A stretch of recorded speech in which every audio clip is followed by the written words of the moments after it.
رحم اللہ من کرم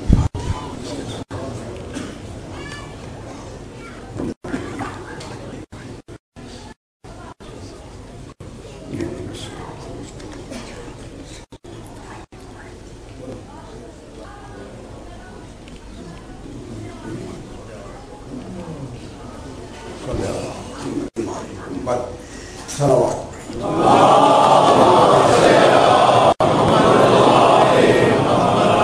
پھر بھی ایک مرتبہ صلوات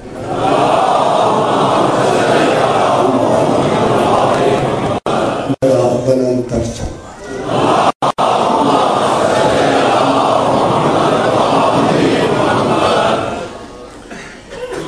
اعوذ باللہ من الشیطان الرجیم بسم اللہ الرحمن الرحیم الحمد للہ رب العالمین الصلاة والسلام علی اشرف الانبیاء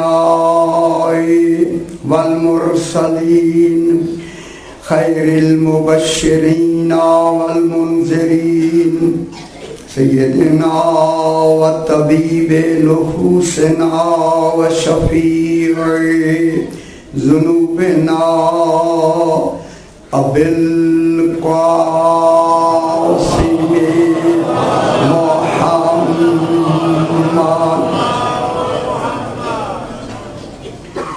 وآلہ الطیبین الطاہرین المعصومین صلوات اللہ علیہم اجمعین اما بعد بسم اللہ الرحمن الرحیم رفیع الدرجات ذو العرش یلقی الروح من امرہ علی من یشاء من عبادہ لینذر یوم الطلاق صلوات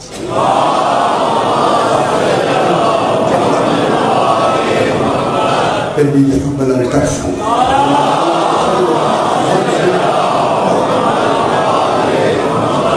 میں نے آپ کے سامنے 24واں پارہ سورہ المومن کی 15 نمبر آیت کو تلاوت کیا، جس میں خلاق دو عالم ارشاد فرما رہا ہے، ارشاد ہو رہا ہے رفیع الدرجات ذو العرش، اللہ درجوں کو بلند کرنے والا ہے، پھر خود کتنا بلند ہوگا، وہ درجوں کو بلند کرنے والا ہے، ماشاءاللہ درجوں کو کم نہیں کرنے والا، بلند کرنے والا، بلند کرنے والا ہے درجوں کو۔ آگے کیا فرمایا؟ ذو العرش، صاحب عرش علم تقدیر و تدبیر ہے، روز میں ترجمہ کرتا ہے، کل تقدیرات و تدبیرات کی علم کا نام عرش ہے، جو عرش والا ہے اسے اللہ کہتے ہیں۔ میرا خیال ہے کوئی بڑی شے ہے جسے اللہ نے اس عرش سے، عرش والا ہے، عرش کا مالک ہے، عرش کا صاحب ہے، تو کوئی تو عرش ہے نا، اس کا والا ہے۔ اب میں کیوں نہ کہہ دوں جس کو یہ اپنا عرش دے دے، کیا اس والا نہیں ہے؟ اگر عرش والا ہے، وہی عرش علم ہے، وہی تقدیر و تدبیر ہے، اور وہی علم اگر کسی وجود کو دے دے، وہی وجود ہی علم بنا دے، تو پھر اس والا ہوگا۔ اب ہمیں پتہ لگا ہے کہ وہ مالک الملک کیسے بنا ہے، سمجھتے ہیں؟ اگر آل محمد ہوتے تو ملک کا تصور ہی نہ ہوتا۔ سنتے ہیں رفیع الدرجات ذو العرش، صاحب عرش ہے. ایسا کتنا علم ہے اس کے پاس, کتنی امور تقدیرات ہیں, کتنی امور تدبیرات ہے. بل ہوئی جائے خدا جانے کیا ہے, کیسا نظام ہے, اللہ جانے کہاں تک نظام ہے. ہر شے, ہر فرد, ہر جسم, ہر اجسام, ہر نفس, ہر روح, ہر عقل کا الگ الگ تدبیر و تقدیر ہے. زیادہ علم اس کے پاس ہے, اور جسے کنٹرول جو کرتا ہے اسے امام کہتے ہیں. اور نہیں فرمایا عالمین کے کل تدبیرات و تقدیرات کو کنٹرول کیوں کرتا ہے امام. ٹھیک ہے, اس کے تصرف میں آتا ہے, اس کے یعنی حکمرانی میں. جل کی روح, توجہ فرمائے, میں تھوڑی سی ایک گہری بات کرنا چاہتا ہوں, اللہ کرے میں سمجھا سکوں. جل کی روح کہ وہ ایک روح کا القا کرتا ہے. وہ ان روح کیا ہے, وہ جو تدبیرات و تقدیرات تھے اس کے علم تھے, اس کو وجود دیا. میں کیا کہتا ہوں, اللہ نے اپنے تقدیرات و تدبیرات کے علم کو وجود دیا. سمجھ نہیں آتا میں کیا کہتا ہوں. اس علم کے وجود کا نام رکھا روح. یہی روح ہی حقیقت مصطفیٰ ہے. توجہ فرمائیں خدا کی, یہی روح ہی حقیقت آل محمد ہے. یہی روح ہی, میں دوسرا جملہ کہوں, یہی روح ہی حقیقت میں نبوت ہے. یہی روح ہی حقیقت میں نبوت ہے. سمجھ نہیں رہے جب تک, اسی لیے تو اللہ نے کہا جب تک کہ میں اپنی روح نہ پھونکوں آدم کو سجدہ نہیں کرنا.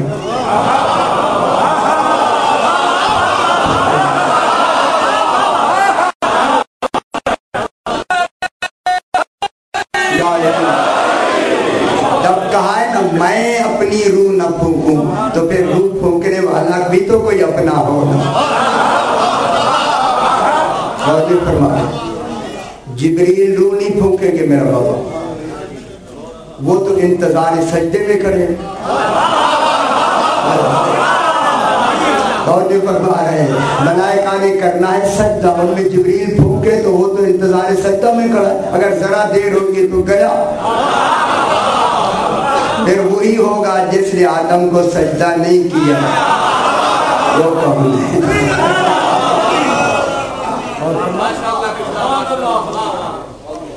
کوئی ہے جل کی روح, وہ پتہ کئی گوشے نکلتے پھر وہ رہ جاتے. جل کی روح, وہ روح کا القا کرتا, اس کا وجود کیا بن گیا؟ روح. شکر, اچھا ہو جائے کہ روح. پھر روح کی تشریح فرمائی من امر ہی, یہ روح اللہ کا امر ہے. سبحان اللہ, امر الہی ہے یہ روح, اللہ کا امر ہے. اگر میں پھر پلٹا کے جملہ کہہ دوں, یعنی جتنی اس کی کائنات کی کل تقدیرات و تدبیرات و تعریفات و تشریحات و کل کا کل علم سمٹ کر روح بنی. روح کمال میں امر بنی. میں کیا کہہ, روح کمال میں کیا بنی؟ امر بنی. پھر یہی جو امر ہے, میں موضوع میں نے شروع کر دیا, یہی جو امر ہے یہ اس اللہ کا, خدا کے لیے لفظوں پہ غور فرمائیں, یہی امر اس اللہ کا کل کمال کا, ذات کا پایا ظہور بھی ہے اور مایا ظہور بھی ہے.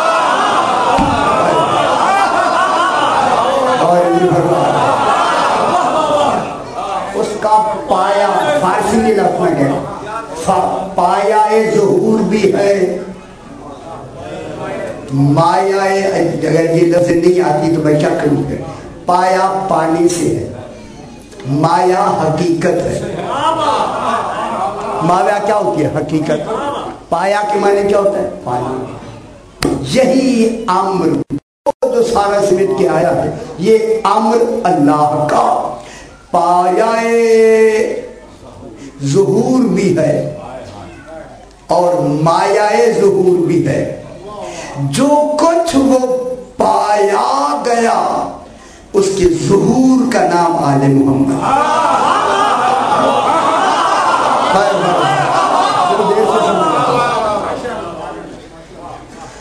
میں کیا کہہ رہا ہوں؟ وہ پایا ظہور کون ہے؟ آل محمد۔ انہوں نے کس کو پایا ہے؟ وہ پھر پایا جو ہے انہوں نے، یہ تو ہو گئے واجد، وہ کیا ہو گیا؟ موجود۔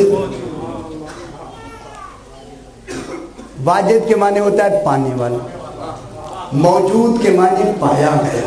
اب میں کیوں نہ بالکل اللہ کے ہاتھ باندھ کے کہوں، اگر یہ نہ ہوتے تو موجود ہی نہ ہوتا۔ اگر یہ نہ ہوتے، فرما رہے وہ موجود ہی نہ کہلاتا، نہ کوئی پا سکتا، نہ موجود کہلاتا۔ کوئی پا سکتا ہوتا پایا، وہ پا لیتا، دوسرے نے صلاحیت نہیں اسے پانے کی۔ پھر دوسرے میں جب صلاحیت ہی نہیں ہے، اب میں ایک جملہ کہتا ہوں، اگر آپ میرے ساتھ ہیں، ذہنی طور پہ بالکل فکر کو میرے ساتھ ملا دیا۔ اے اللہ یہ مجھے بتا کہ جب سے تو ہے پایا جو گیا ہے، تیرے پانے میں درمیان میں کوئی زمانہ یا وقفہ ہے؟ پھر میں پایا گیا ہوں، میں کیا کہتا ہوں؟ اے اللہ تو جو پایا گیا ہے، کمال یہی ہے جب سے ہے تب سے پایا جائے۔ یہ نہیں کہ کچھ وقت نہ پایا جائے پھر پایا جائے، وہ پایا جانا نہیں ہوتا۔ تو اب کیا نتیجہ نکلا کہ اب جو آل محمد نے اسے پایا، کب پایا؟ ابھی زمانہ نہیں، اب کیوں کیا کریں، پھر ہمارے لیے لفظ یہی ہوتی ہے، جب سے ذات ہے تب سے یہ وجود ہے۔ اللہ جب سے وہ ذات ہے تب سے یہ کیا ہے؟ وجود۔ درمیان میں عدم نہیں ہے، درمیان میں زمانہ نہیں ہے، درمیان میں وقت نہیں ہے۔ ٹھیک ہو گیا؟ کیونکہ انہوں نے پایا ہے، پایا وہی کہلائے گا جو سب سے پہلے پایا۔ میں کیا کہتا ہوں؟ پایا کیا ہوگا؟ جس نے سب سے پہلے پایا، تو یہ کیا ہے؟ اس کا پایا ظہور ہے۔ اب یہ ظہور میرے ساتھ ہو جائے خدا کے لیے، یعنی جو کچھ انہوں نے اسے پایا، ظاہر انہوں نے کرنا۔ میں کیا کہہ رہا ہوں؟ میرے ساتھ ہو جائے ذہنی طور پہ، جیسے انہوں نے اسے پایا جیسے اسے پایا۔ ٹھیک ہے سن یار، دوران آ کے رکھنے سے